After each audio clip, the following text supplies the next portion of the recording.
বাঁশের ঝুড়ি ঝাঁকা তৈরি করে চলে তাদের জীবন জীবিকা। শতাধিক পরিবার বাঁশের তৈরি ঝুড়ি তৈরি করে থাকে। প্রতিটি বাড়ির আঙিনা, ঘর বারান্দা যেন ক্ষুদ্র কুটির শিল্পের কারিগরদের কারখানা। কেউ কাঁচা বাঁশ কাটছে, কেউ বা সেগুলো বিভিন্ন মাপের ঝুড়ির জন্য পাতলা চট তৈরি করছে। আর সেই সকল জিনিসপত্র দিয়ে বাড়ির উঠানে নারী পুরুষ মিলে আপন মনে তৈরি করছে হরেক রকমের বাঁশের ঝুড়ি ও ঝাঁকা। বংশ পরম্পরায় শত বছর ধরে ফরিদপুর সদর উপজেলার ঈশান গোলাপগ্রাম ইউনিয়নের শতাধিক পরিবার এই পেশায় নিয়োজিত।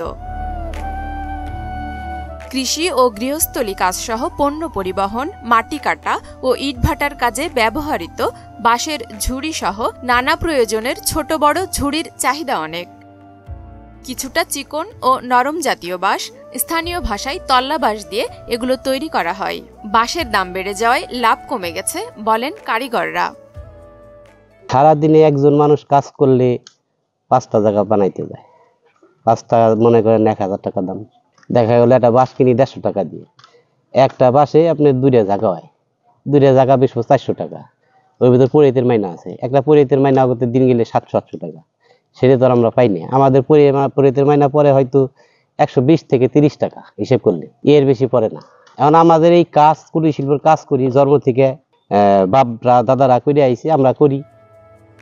এই কাজে প্রতিটি পরিবারের নারীরা সংসারের কাজের সাথে পুরুষের মতোই ঝুড়ি ঝাঁকা তৈরিতে অভিজ্ঞ। পাইকারি ও খুচরা পর্যায়ে আকার ভেদে 100 থেকে 400 টাকায় বিক্রি হয় ঝুড়িগুলো। তবে আগের মতো লাভ না থাকায় আগামী প্রজন্মকে এই কাজে জড়াতে চান না তারা। এই এলাকায় প্রায় 120 ঘর এই কাজ করে। আবার এই কাজ ছেলে মেয়ে সকালবেলা স্কুলে পাঠাই দিচ্ছি, ছেলে মেয়ে রান্না করে স্কুলে পাঠাই দিচ্ছি।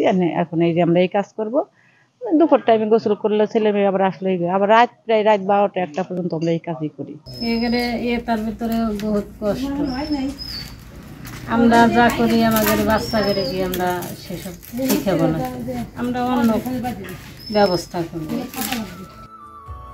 পুঁজির অভাবে ধুঁকতে থাকা ক্ষুদ্র কারিগররা স্বল্প সুদে ঋণ সহ সরকারি সহযোগিতার দাবি জানান। সমস্যা খালি হয় নাকি ই নাই, যেগুলো করবো কোন জায়গা ভিজে যায়, বৃষ্টি হয়, এই ঘরে বসে বসে করা লাগে। তাড়াতাড়ি করে যে ওইগুলো বানাই চাইছিল ঘরে উঠে, তারপর ঘরে বসে বসে যে এইগুলো বানাই তারপর এই জৌটেই উঠেই তারপর ঘরে বসেই বানাই, মেলা কষ্ট হয়। সরকারি যদি কোনো প্রতিষ্ঠান থেকে আমাদের ঋণ দেয় সর্বমূল্যে সুদে, তাহলে হয়তো আমরা একটু এই বাঁশটা বেশি কিনতে পারি, আমাদের কাজটা একটু বেশি করতে পারি। একসময় দেখা যায় যে আমাদের আমরা বসে রয়েছি 2-3 দিন, চালান থাকে না। বিসিকের পক্ষ থেকে জেলায় ক্ষুদ্র ও কুটির শিল্পের উদ্যোক্তা চিহ্নিত করে তাদের প্রশিক্ষণ ও বাজারজাতকরণ সহ ঋণ প্রদানের ব্যবস্থা করছে বিসিক। ফরিদপুর ক্ষুদ্র কুটির শিল্পের উন্নয়ন ও প্রসারের নিয়মিত নিরলসভাবে কাজ করে যাচ্ছে। এরই ধারাবাহিকতা আমরা ক্ষুদ্র কুটির শিল্প খাতের উদ্যোক্তা চিহ্নিত করে তাদেরকে প্রশিক্ষণ এবং তাদের উৎপাদিত পণ্য বাজারজাতকরণে সহযোগিতা করে থাকি। বাজারজাত করার নিমিত্তে আমরা বিভিন্ন সময় মেলার আয়োজন করে থাকি। তারপরে স্থানীয় সরকার প্রশাসনের যে হাট বাজারগুলো আছে, হাট বাজারের যে কোনো একটা কর্নারে তাদের উৎপাদিত পণ্য প্রদর্শনী নির্মিত আমরা কাজ করে যাচ্ছি। বাঁশের তৈরি পণ্যগুলোকে প্রতিযোগিতার বাজারে টিকিয়ে রাখতে এ ধরনের উদ্যোক্তাদেরকে সরকারি ও বেসরকারি সংস্থা সহযোগিতা করবে আশা সচেতন মহলের। আফরিন পপি, মোহনা সংবাদ।